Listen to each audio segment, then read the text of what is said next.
Welcome back, everybody. This is not really an episode of the Junto, but this is the Junto in a sense, and I'm Noah Sawyer. And yeah, it's Sunday. I have to take the week off tomorrow, other than Monday, so I just wanted to do something extra. And I'm also in the midst of moving, and I have thousands of books because I sell books, so it's just been a busy few days. Oops. Yeah, I don't know. I just I need something easy today if I'm gonna do something. And I don't know. I'm gonna do an exercise that I think is interesting in light of how addicted to phones everybody is. And I'll explain that, and then I will do an improvisation after that exercise because I see it as sort of a priming for improvisation. I did a whole episode explaining some things about this in the past. It's called a music lesson for anyone or a music lesson for everyone, something like that, because it does apply. It applies even if you don't know how to play an instrument. It's sort of like cheating your way into becoming a musician because anyone who's a musician, they spend lots of time playing their instrument. So if you do something simple and play that a lot on the instrument, you sort of hack your way into a type of familiarity that you're never going to get any other type of way. Sometimes people seem discouraged, like, oh, I'm not a musical person, oh, I can't play an instrument. But, so much time is spent by musicians playing their instruments in ways that are not beautiful and are practical and are just about trying to develop your technique and your ability to do different things on the instrument. So anyway, and it's ultimately an exercise in concentration because the exercise is to play just one note for 5 minutes or 10 minutes or however long you want. And it's not just one note in any type of way, but it's one note in any type of way, any way that you can play that one note. So you could use all different fingers on either hands to play it. You could do it at all different rhythms, at all different tempos, for all different lengths of time you could hold that note. So it forces you to sit alone with yourself and one other thing. And a phone never counts as one other thing because the software on the phone brings so much novelty to you. It's constantly catching your attention with other things. But when you sit with just one thing, just this one note, you start recognizing the depth of dimension that every little thing in this universe has. So you start thinking much more about the space. You enter into you develop an ability to sense things you weren't sensing before about the tonality of the note, about the timbre of the note, about the real differences in the sound when you pick it versus when you pluck it with your fingers, things like that. So yeah, I don't know. So I think it's relevant. So I'll do that 10-minute exercise and I will comment on what I'm doing as I'm doing it, because I think it just goes to show how much we miss when we do spend a lot of time on our phone. Because I was moving things today, but then I don't know, I get sucked into just looking at nothing on Instagram or YouTube like so many of us do. And it really is not a way I want to spend any of my life. I don't think what that content has to offer me is something I need or that benefits me at all. I think I really would be so much better off without it entirely. And yeah, so I'm just in the midst of breaking those habits, breaking that addiction. And it's going pretty well, but you'll still, you fall off the wagon. And so this is a reminder to myself of all the other things that there are to do out there, because this is just one instrument among many, and instruments are just one skill among many. Playing instruments that's a class of skills, but there's so many skills we can be developing. Skills in writing, in articulation of our ideas, in drawing, and not just in artistic endeavors, but in building and understanding the material worlds, the physical world, and how to manipulate it to our ends, how to build things in the world, how to make things, how to use software to solve problems that we have in our lives.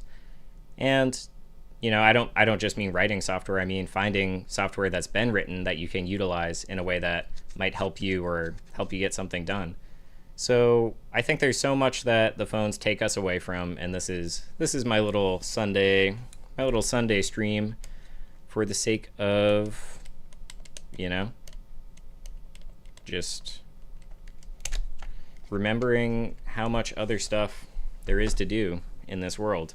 And if you don't play an instrument, I recommend that you try it. Because, of course, there is sort of such a thing as a musical person, but mostly it's just a matter of practice. Hang on, I'm gonna lower my vocal mic here so I can play and not have it come through the microphone. So it's like check.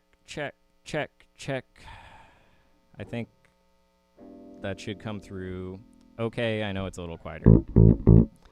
And yeah, I'll just get into it. Timer set for 10 minutes. I'll play an E flat, and I'll tell you about what I realize I can do as I start playing it, because I'll just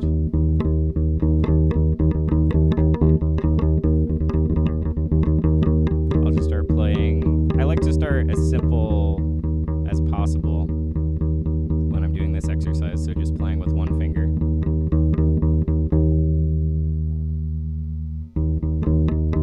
And by the end, I will not have even, I might, I will not reach all the ways to play this note by the end. So now I'm alternating fingers every two. 1 1 2 2 1 1 2 2 1 1 2 2 3 3 1 1 2 2 3 3 4 4 1 1 2 2 3 3 4 4 for the numbers of my fingers. 1 1 2 1 2 2 1 2 1 1 2 1 2 2 1 2. And you can do all sorts of alterations like that. And this is exercise I never would have gotten today if I had just been on my phone. Hopefully it sounds fine. I didn't really check the tone. I didn't really check the playback tone on this, but it sounds okay to me in the headphones. And I almost just went and played another note, because that's sort of what you get tempted to do. But then you force yourself to fast from that. You force yourself to not experience the difference. And I think that is something you can apply in all areas of life. It's like fasting from the distractions and the entertainment so that you actually move through the experience of doing the one thing you're focusing on and exploring all of its depth. So I'm going to start switching fingers on my left hand, because I didn't really do that last time I did this exercise.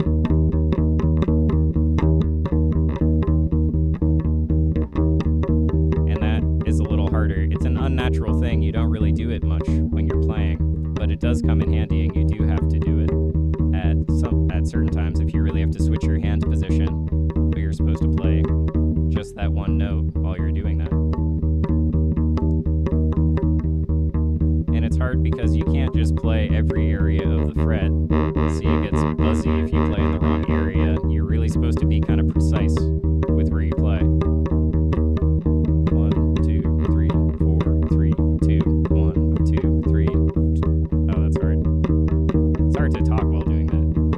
1 2 3 4 3 2 1 2 3 4 3 2 1 2 3 4 3 2 1 1 2 1 1 2 3 2 1 1 2 3 4 3 2 1. Never mind switching every other note at this tempo, like 1 2 1 2 1 2 1 2 1 2 1 2 1 2 1 2 2 3 2 3 2 3 2 3 2 3 2 3 2 3 2 3. I can't do it with my pinky, I don't think. 3 4 3 4 3 4. Yeah. But that's kind of the benefit of all kinds of practice on an instrument, especially, just improvisational practice where you're making things up. You find those things that are hard to do, because then you identify your weak spots, and then you can strengthen those weak spots. Like if this session was really about improving as opposed to just keeping the rust off, I would realize like, oh wow, I couldn't do that, and I'd sit and I'd play until I could do that. And that's something that's very satisfying about all kinds of skills, but especially playing an instrument. And I find especially on playing the drums, it's very satisfying because all of your limbs are involved, your whole body. But the satisfying thing is to identify those things that you can't do, and then you just practice them over and over, and then you can do them. So it seems frustrating at first, but you overcome it, typically, with enough practice, really, if it's possible. And I almost just started playing other notes again, but we're halfway through the exercise. So start playing with plucking with my pinky over here, because that's, another weak point. I could play just pinkies, because that's my weakest finger.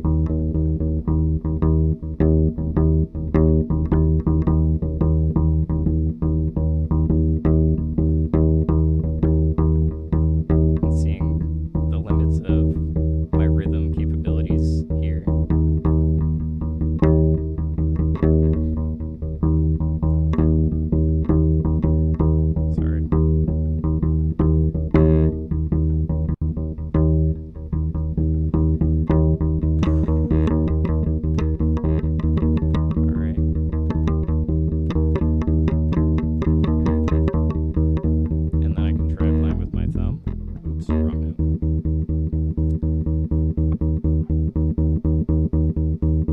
Just to give my other fingers a break. But since those fingers are getting a break, I can start doing difficult things with these ones, like switching in between.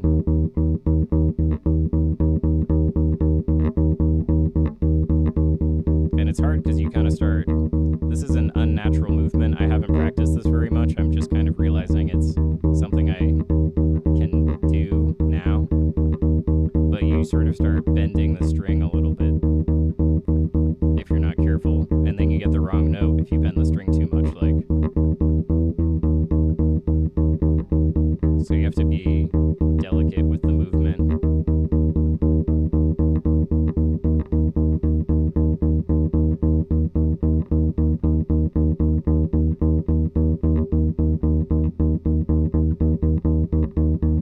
And just a little bit longer here. But I find one of the benefits of this exercise is that when you force yourself to be constrained like this, and this applies to all sorts of concentration exercises,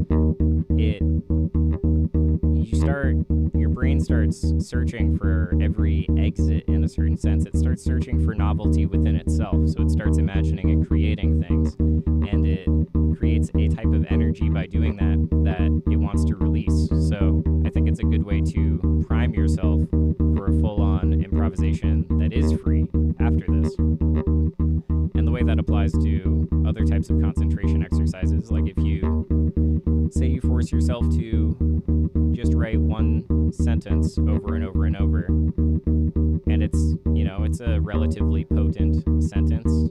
You can reflect on it, you find new meaning in the words over time.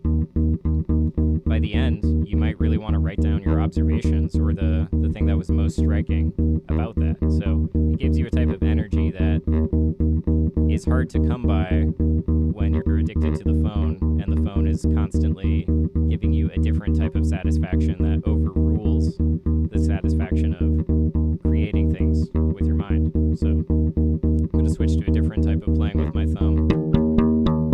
Slapping. Which I'm not very good at. Might be getting a little too loud. Be careful.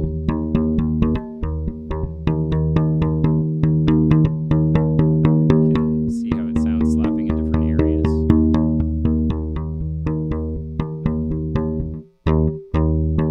I was going to try something else, but it would definitely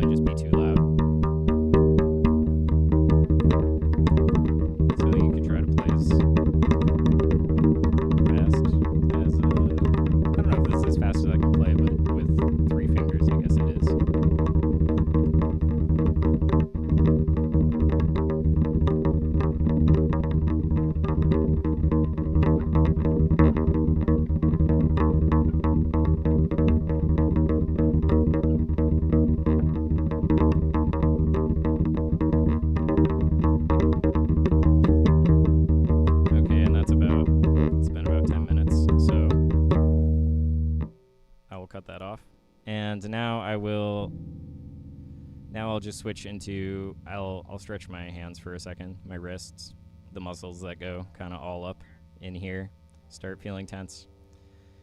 I didn't really stretch before. And then I'll do 10 minutes just full on improvisation.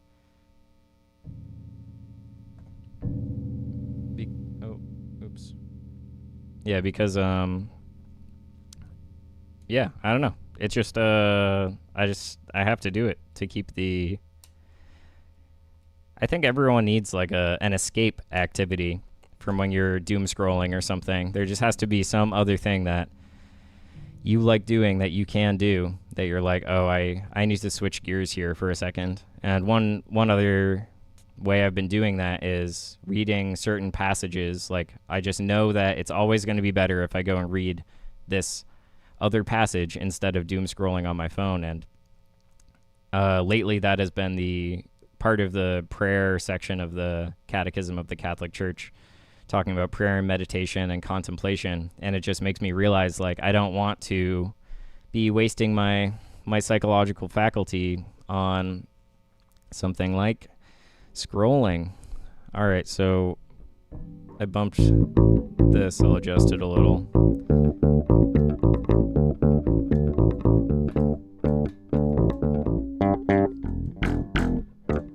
All right. And now I'll just do a regular improvisation for 10 minutes. I'll throw text on the screen in case anyone just shows up. They know what is going on. Because I'm not going to talk during this one. It just doesn't, let's see what this, yeah, you know, more or less noticeable. All right. Okay. So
10 minutes. So that's what I came here to do. Checking the mic here. All right. Yeah. So, yeah, there really need to just be like off-ramp activities when you are doom scrolling and destroying your brain and fogging your mind up and everything. And I think music is a great one. All creative activities, but music, it takes you away, and it sort of just takes you in its own direction. Like, I don't think any of that was particularly special, but none of that is anything I would have done today if I didn't decide to do this. Well, no, I mean, I play music regardless of streaming, certainly, but I mean, that specific thing I only played because I was streaming. And yeah, I don't know, it just, the way I think of it really is like there's all these avenues within our consciousness, and if you don't walk those avenues, they disappear. Like they just disintegrate in real life. There is mental atrophy. Brain plasticity works in the opposite direction. It's not just a positive thing like regrowing your brain. You can atrophy your brain, you can lose your abilities. And yep, improvising is nice because you're thinking while you're playing. You can think about whatever. Your mind can wander. You can get away from even what you're playing.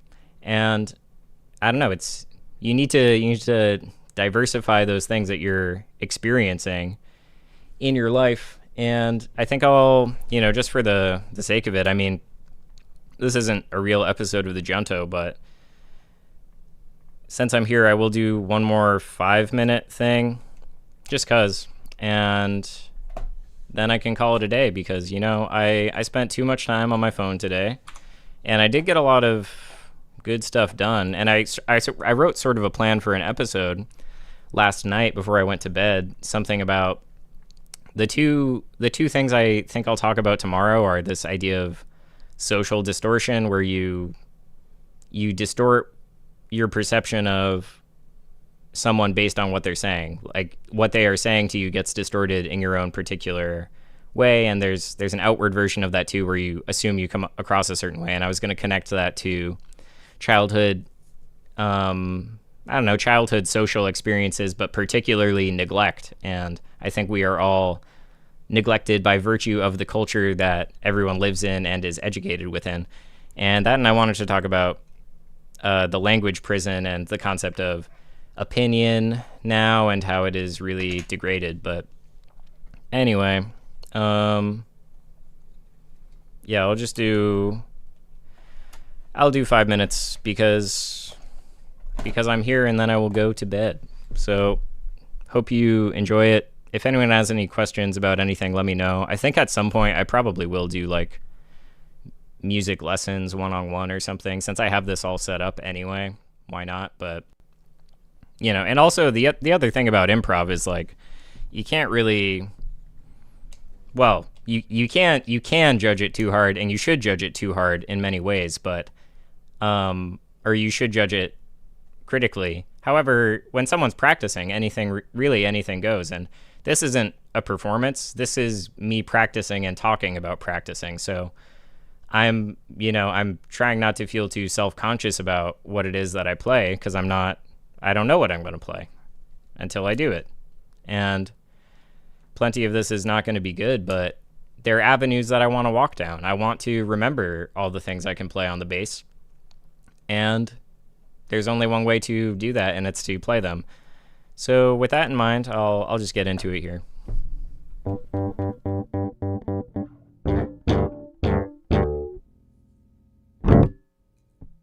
Sorry, just checking the levels and stuff. All right.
Well, it was 5 minutes. Just something to do. Forgot about harmonics, so that's what I was playing in that one. All right. Well, thanks for tuning in. And wow, I always get a lot of views when I just play music. And in theory, I could just keep going, but you know, it's midnight here, and hang on. Checking the mic. All right. Yeah.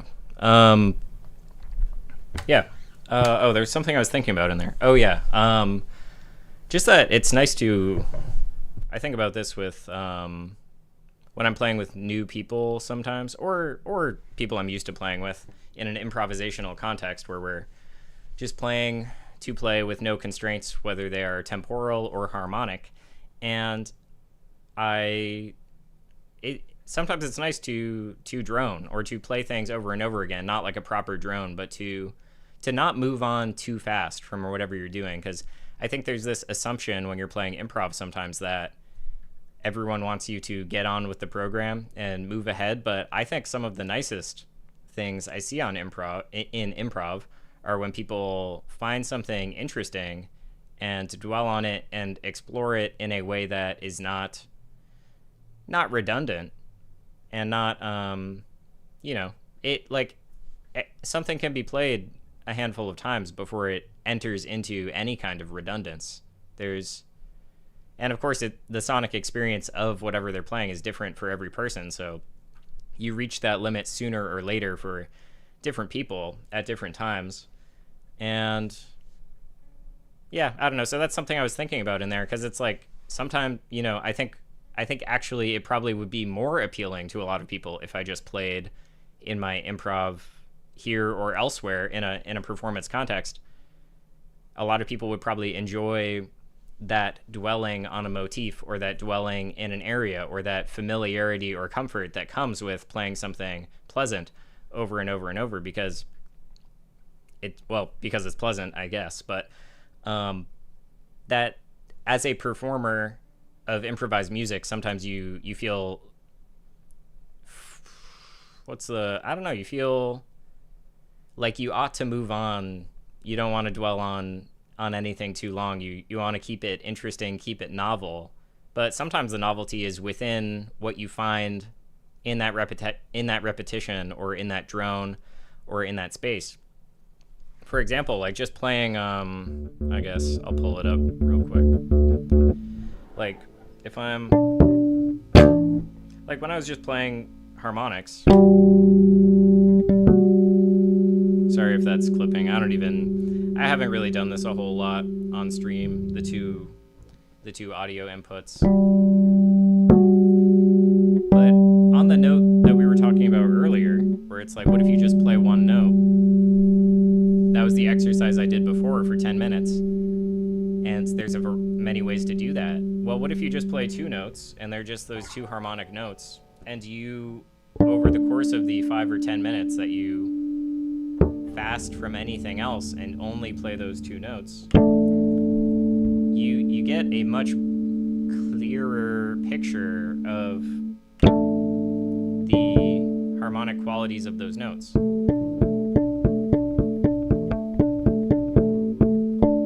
Like leading from one alone into the two together, or from the other one alone into the two together, and you see how the difference feels.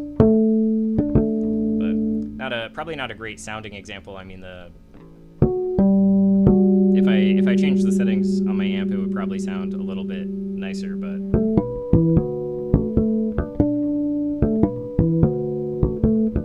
there's just so much you can do in here that opens up those sonic qualities a little bit more. So I'm gonna call it here. I'm gonna go to bed. I'll do a stream tomorrow, not a music stream, just a regular old monologue, lecture, whatever, on some stuff. So yeah, and if you want to support me, I will mail you books or typewritten poems, and that is on my Patreon, which is linked in the bio. And I've gotten a lot of support in just those first weeks, so that's great. And all right, yeah, happy Sunday. Have a good night, everybody. And I'll see you tomorrow on Monday. Then no shows for the week. All right, have a good night.